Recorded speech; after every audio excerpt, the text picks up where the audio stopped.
پاکستان حکومت کے خلاف سینٹ میں متفقہ طور پر قرارداد منظور کر لی گئی ہے۔ قرارداد نائب وزیر اعظم اور وزیر خارجہ اسحاق ڈار نے پیش کی۔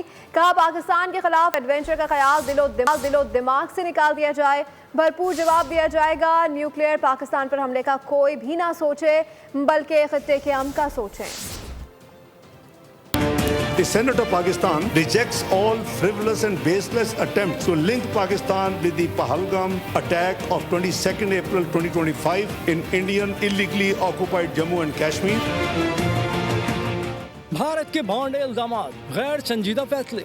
سینٹ میں ہندوستان حکومت کے خلاف متفقہ طور پر قرارداد منظور کر لی گئی۔ I think the ayes have it. The resolution is passed unanimously. قرارداد میں کہا گیا کہ پاکستان دہشت گردی کی ہر شکل کی مذمت کرتا ہے۔ انڈیا نے پاکستان پر حملے کا بے بنیاد الزام لگایا۔ انڈیا نے غیر قانونی طور پر سندھ طاس معاہدے کو معطل کیا۔ یہ کھلی جارحیت ہے۔ قرارداد میں کہا گیا انڈیا کو پاکستان سمیت دیگر ممالک میں دہشت گردی پر قابل احتساب بنایا جائے گا۔ بے قصور شہریوں کا قتل پاکستان کے اصولوں کے خلاف ہے۔ پہلگام حملے سے پاکستان کو جوڑنے کی کوششیں مسترد کرتے ہیں۔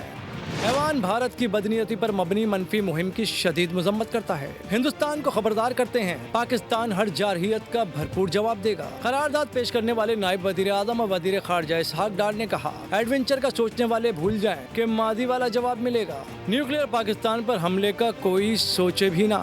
یہ پاکستان کی 24 کروڑ عوام کی لائف لائن ہے پانی۔ اس پہ یونینیمٹی کے ساتھ نیشنل سیکورٹی کمیٹی نے کہا کہ اس کو کسی قیمت پہ بھی یہ ایکسیپٹیبل نہیں ہے۔ یہ لائف لائن ہے اور یہ virtually it tantamount to declaring war. Ishaq Dar نے بتایا کہ افغان وزیر خارجہ پر واضح کیا ہے کہ دونوں ممالک اپنی سرزمین ایک دوسرے کے خلاف استعمال نہ ہونے دیں گے۔